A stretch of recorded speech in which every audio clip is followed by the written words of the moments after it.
السلام علیکم۔ میرا نام ہے محمد فاروق بابر اور میرا جو آج کا لیکچر ہے وہ ہے data organization and data analysis.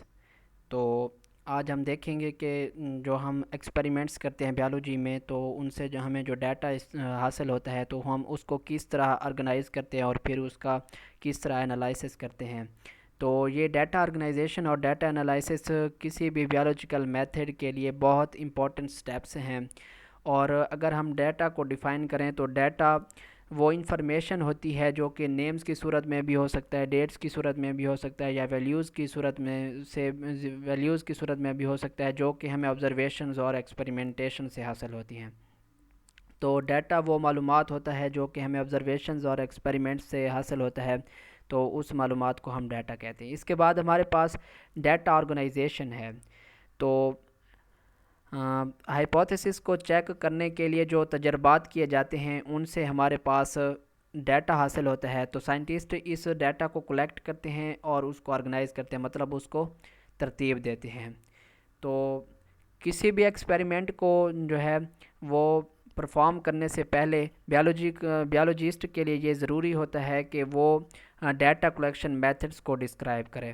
تو اس طرح جو ہے یہ اس ایکسپیریمنٹ کی کوالٹی کو ظاہر کرتا ہے، یعنی کہ وہ اس ایکسپیریمنٹ کے بارے میں جو ڈیٹا کلیکشن میتھڈز ہوتے ہیں ان کو بیالوجسٹ جب ڈسکرائب کرتا ہے تو ان سے پتہ چلتا ہے کہ یہ ایکسپیریمنٹ کتنا اچھا ہے، تو اس کی کوالٹی اس سے ظاہر ہوتی ہے۔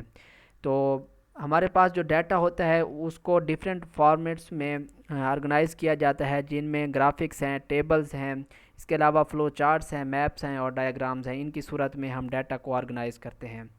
اس کے بعد ہمارے پاس ڈیٹا انالائسس ہے۔ تو ڈیٹا انالائسس کسی بھی ہائپوتھیسس کو ایکسپیریمنٹیشن کے ذریعے پروو یا ڈس پروو کرنے کے لیے بہت اہم ہوتا ہے۔ تو اس کو ہم اپلیکیشن آف اسٹیٹسٹیکل میتھڈس کے ذریعے ہم اس کو جو ہے ڈن کرتے ہیں، اس کو مکمل کرتے ہیں۔ تو یہ اسٹیٹسٹیکل میتھڈس ہمارے پاس ریشو ہیں اور ہمارے پاس پروپورشن ہیں۔ تو فرسٹ آف آل ریشو ہے۔ تو ریشو کو ہم کہہ سکتے ہیں کہ جب اے اور کوئی بھی ویریبلز ہیں اے اور بی، جب ان کو ہم اس فارم میں لکھتے ہیں تو اس کو ہم ریشو کہتے ہیں۔ اس کو ہم اردو میں نسبت بھی کہتے ہیں۔ تو کوٹینٹ وہ مقدار ہوتی ہے میتھ میں کہ جب ہم ایک نمبر کو دوسرے نمبر پر ڈیوائڈ کرتے ہیں تو ہمیں یہ کوٹینٹ حاصل ہوتا ہے۔ تو ریشو کسی بھی کوئی سے دو نمبرز کے درمیان جو ہے وہ فریکشن ہوتی ہے، تو اس کو ہم ڈویژن سے بھی ظاہر کر سکتے ہیں۔ تو ریشو کو ہم ایکسپریس کر سکتے ہیں اے اوور بی کی صورت میں۔ تو اس کی جگہ ہم ڈویژن بھی استعمال کر سکتے ہیں اور کولون بھی استعمال کر سکتے ہیں۔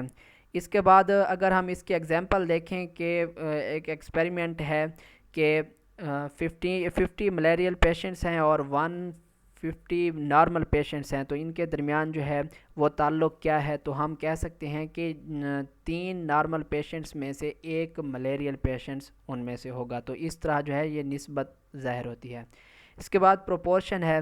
تو پروپورشن میں دو ایکول ریشوز ایک دوسرے سے ملی ہوئی ہوتی ہیں اور ان کے درمیان سائن آف ایکویلٹی ہوتا ہے، یعنی کہ جب دو ریشوز کے درمیان سائن آف ایکویلٹی ہو تو ہم ان کو پروپورشن کہتے ہیں۔ اس کو اردو میں تناسب کہتے ہیں۔ تو ان میں دو ریشوز ہیں، مثال کے طور پر ایک ریشو ہے اے اور بی کے درمیان اور دوسری ریشو ہے سی اینڈ ڈی کے درمیان۔ تو ان کے درمیان جو ایکویلٹی کا سائن ہے اس کو ہم پروپورشن کہتے ہیں۔ اس کو اس علامت سے بھی ظاہر کیا جا سکتا ہے۔ تو یہ پروپورشن جو ہوتا ہے اس میں 4 ویلیوز ہوتی ہیں۔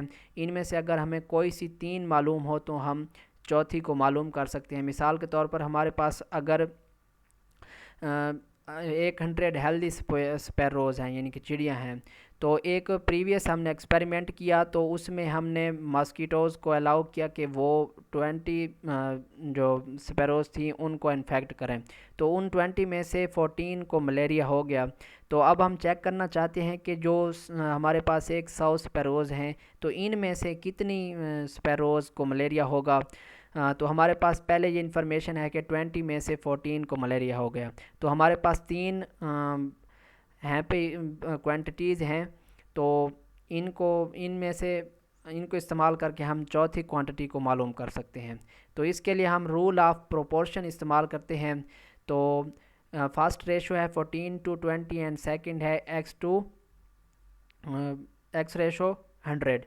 تو اس میں پروپورشن میں ہمارے پاس یہ رول ہوتا ہے کہ جو مینز ہیں ان کا حاصل ضرب برابر ہوتا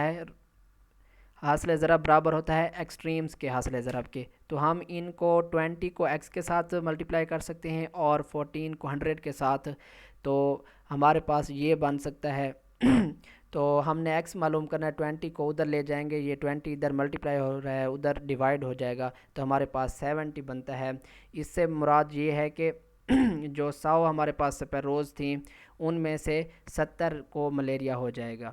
اس کے بعد mathematics as an integral part of scientific process, کہ سائنٹیفک پروسیس یا میتھڈ میں میتھمیٹکس ایک بہت اہم رول ادا کرتا ہے۔ تو بیالوجیکل میتھڈ میں بیالوجیکل پرابلمس کو حل کرنے کے لیے میتھمیٹکس کو ہم اپلائی کرتے ہیں۔ تو میجر بیالوجیکل پرابلمس جن میں میتھمیٹکس استعمال ہوتی ہے، جین فائنڈنگ ہیں، پروٹین سٹرکچرز ہیں، پروٹین انٹریکشنز ہیں۔ تو بیالوجی کی وہ شاخ جس میں ہم میتھمیٹکس کو استعمال کرتے ہیں اور کسی بھی انالائسس میں کمپیوٹیشنل اور سٹیٹسٹیکل ٹیکنیکس استعمال کرتے ہیں، یعنی کہ کمپیوٹیشنل کو حسابی طریقہ استعمال کرتے ہیں، اور سٹیٹسٹیکل ٹیکنیکس مطلب کہ ایک مقدار کا دوسری مقدار کے ساتھ ہم موازنہ کرتے ہیں، تو اس شاخ کو ہم بائیو انفارمیٹکس کہتے ہیں۔